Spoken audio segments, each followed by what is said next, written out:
So before I get canceled in the HSR community, I'm going to go ahead and make my mandatory glaze video on this game and meet ride the devs for about 10 minutes. This game has truly changed my life. I'm just kidding. You'd have to pay me to glaze this game for 10 minutes. There's no way. Anyways, currently Star Rail does not look that bad, and I'm not kidding. I'm actually not being sarcastic right now. There is really a conversation here that it is becoming more free-to-play friendly. And I will say this, I have to bring it up, and I know a lot of people won't like it, but yes, they pretty much had to deliver in this update because of how disappointing 4.0 was looking for a while. Of course, they did have a good excuse for the delay of this patch, but because of the long track record of HSR putting out lackluster content, it's hard for me to feel sympathy for them. I will say, for the amount of free pulls that they are giving out in this one, this is one of the biggest positives here, but they could have given more currency out for free, because I promise it would not have made a huge difference.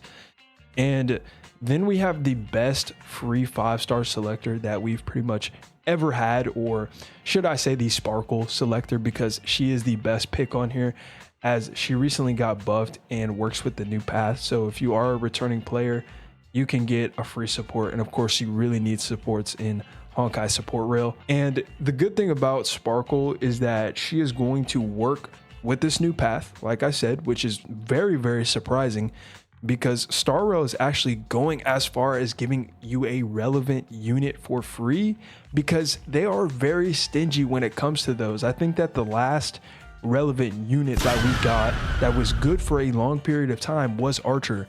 So I could say with confidence that if you are a free-to-play, you're probably going to have the most fun in this patch that you will ever have, because you're going to be able to get a ton of pulls, around 120, and then 30 of those you can basically sit there and do nothing and get them. So you should take full advantage of this as a free-to-play, because I don't know when we're going to go back to the usual 80 pulls per patch that we usually get, because this game likes to give us 80 pulls per patch, even though they make 30 million on average per month. I'm pretty sure that's just like an estimate. Don't tell me, oh, you know, DG spreading misinformation. Actually, they make 29.9. But like that one guy from Ethereum Restart Global Chat told me, imagine not supporting a game that you play. Can you not spend $500 USD on the game once per update?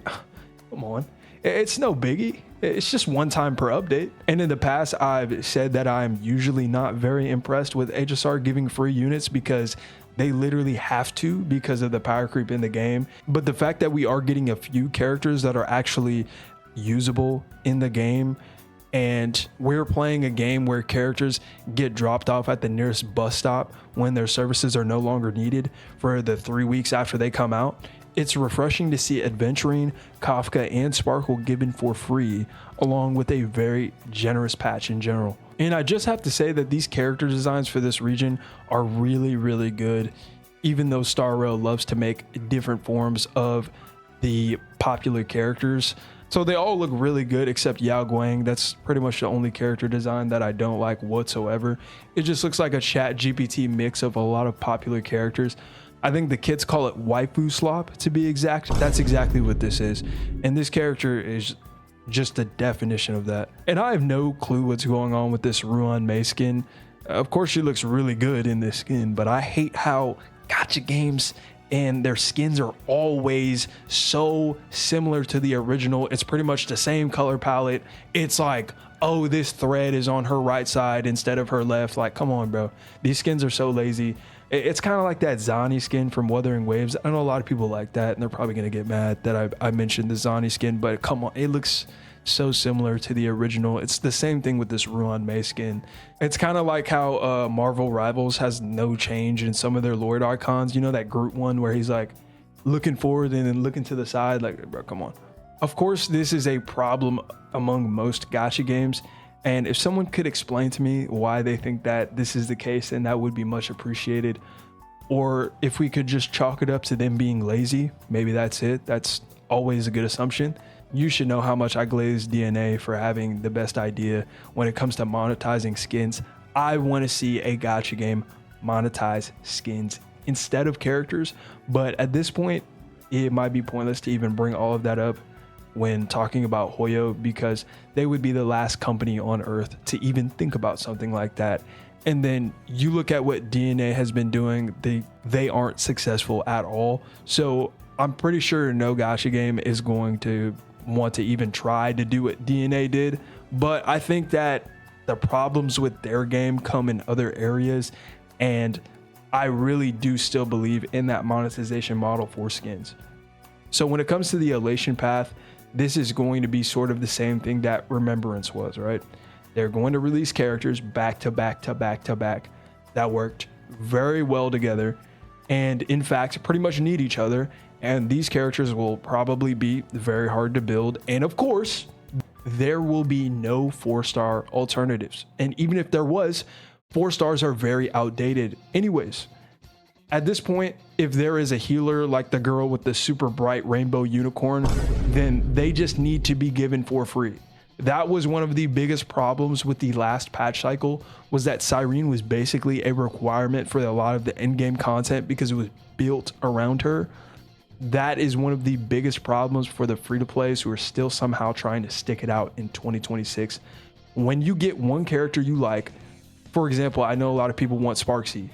You got to get her teammates or it's cooked. It's just cooked. It's over. Back when I played Star Rail a lot, I liked the times where there was general support for your units, like Robin and Ruan Mei. And because you have to have short-term memory to play this game, you probably think I'm an old head and that this is ancient history. But yes, there was a time when characters like Ruan Mei and Robin literally ran the game, and all you had to do was pull them and you were pretty much good. But now when it comes to this new path, I hope you were saving a lot of pulls when it comes to this new patch, because I hope you plan on spending your rent money on 4.0, because you will need multiple elation units for your characters on the same team to get maximum value out of your units. So is this game free to play friendly again? Absolutely not. But is this the closest that this game will ever get to be free to play friendly? Yes. Okay. So we are back with the word of the day, and unintentionally we have been talking about the Kingsman situation for the past 3 videos, but somehow this controversy is still a hot topic. I know. If you don't want me to talk about it, I'm sorry, but people are still interested in this stuff, it looks like, almost a month later, which is insane. So our word of the day today is simp. Recently I saw one of the cringiest videos I've ever seen in my life, and I just had to share with you guys. Kingsman continues to, number 1, lie to his viewers. Number 2, take any type of accountability for anything he did wrong during the tournament situation. And number 3, act disrespectful and egotistical to anybody in the Rivals creator scene. However, due to a lack of context, he is treated like an angel that can do no wrong. A huge platform does not scare me, nor do I give a fuck about any of your sexist fans coming after me in my comments. This guy is a prominent Marvel Rivals content creator named Pick and Roll, basically publicly humiliating himself by defending those girls that are getting grilled in the media right now. And yeah, there are times where the internet can be wrong and they could just be dick riding a popular opinion, but this is not one of those cases. The girls in question that tried to bully Kingsman into silence have been thoroughly exposed for being awful people. Racist, of course. I know that word's being thrown around a lot. I know the race card is being used a lot, but they're actually racist. I promise they are. You guys got to go look into the files. If you want to go down that rabbit hole, you can just look up any of their names, Luciasa, Cece, or Zaza, and you can take yourself down that rabbit hole and see how bad this situation is if you're really curious. But also this drama kind of reminds me of the crazy drama that's going on in the gacha community right now. If you watch my past 2 videos, you're caught up on it, and actually more happened. So I'm not even gonna make another video on it. I don't think. There's just too much going on every single day. It's too much to keep up with. It's crazy. But yeah, if y'all didn't know, I think Saint blocked Sarah of the Lake the other day. I don't even remember why. I just heard that he blocked Sarah, so that was that, I guess. Did you see Sarah making so many tweets about you? Sarah's also had a mental breakdown. That is so visible from, I think, anyone looking at her tweets and Discord messages. I think Sarah's had a mental breakdown. It is what it is. I can't do anything about it. She's decided to align herself with two of the most toxic creators in the space, Captain Cabinets and Mr. Pokey. That toxicity is going to rub off on you and turn you into somebody you don't want to be. Anyways, thank you guys so much for watching this far. If you have, you look cute today. Peace.